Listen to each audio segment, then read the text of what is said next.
NCERT எக்ஸாம்பிளர் டாபிக்ல இருந்து 12th physics first யூனிட்ல இருந்து நம்ம ஃபர்ஸ்ட் கொஸ்டின் பார்க்கலாம் பாருங்க.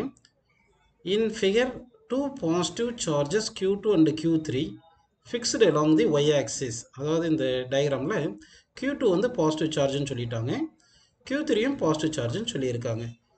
சரி, exert a net force electric force in the positive x direction on a charge Q1 சொல்லியிருக்காங்க. அப்போ சார்ஜ் Q1 மேலே வந்து இந்த ரெண்டு சார்ஜ், அதாவது Q2வும் இந்த Q3யும் சேர்ந்து பாசிட்டிவ் எக்ஸ் டைரக்ஷனில் ஃபோர்ஸ் எக்ஸர்ட் பண்ணுதுன்னு சொல்லியிருக்காங்கப்பா. அப்படின்னா கண்டிப்பாக இந்த Q2 வந்து என்ன பண்ணியிருக்கணும், இந்த Q1 இப்படி அட்ராக்ட் பண்ணியிருக்கணும். இது F12 ஃபோர்ஸ்னு அஸ்யூம் பண்ணிக்கலாம்.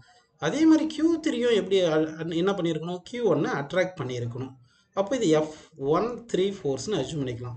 இந்த F13யும் F12வும் ஆட் பண்ணாதான் ரிசல்டன்ட் ஃபோர்ஸ் வந்து எப்படி இருக்கும் பாருங்க, எல்லாம் பாசிட்டிவ் எக்ஸ் டைரக்ஷனில் இருக்கு. அப்படின்னா Q1 சார்ஜ் வந்து எப்படி இருக்கணும்னா, Q1 வந்து நெகட்டிவ் சார்ஜாக இருக்கணும். அதாவது Q1 வந்து நெகட்டிவ் சார்ஜாக இருக்கணும்ப்பா அப்படின்னு புரிஞ்சிருச்சு. ஓகேவா? அப்படின்னா Q1 நெகட்டிவ் சார்ஜ் நமக்கு புரிஞ்சு போச்சு. இப்போ ஓகேங்களா, நெகட்டிவ்னு புரிஞ்சு போச்சு. இப்போ வந்து பாருங்க, இப்போ ஃபிக்ஸ்டு எல்லாம் எக்ஸ் ஆக்சிஸ் சொல்கிறாங்க. If A positive charge Q is added at X comma zero, at X comma ஜீரோவில் வந்து ஒரு பாசிட்டிவ் சார்ஜ் ஆட் பண்ணியிருக்காங்க பாருங்க.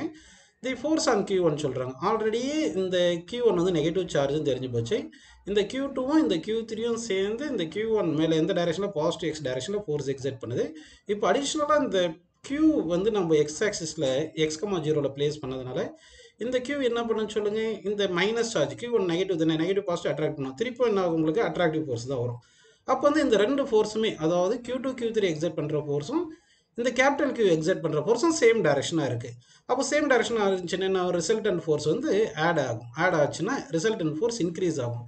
ஸோ தட் ஃபர்ஸ்ட் ஆப்ஷன் பாருங்கள், shell increase along the positive X axis. இந்த answer கரெக்ட்பா, first option கரெக்ட்னு எடுத்துக்கலாம். ஓகேங்களா?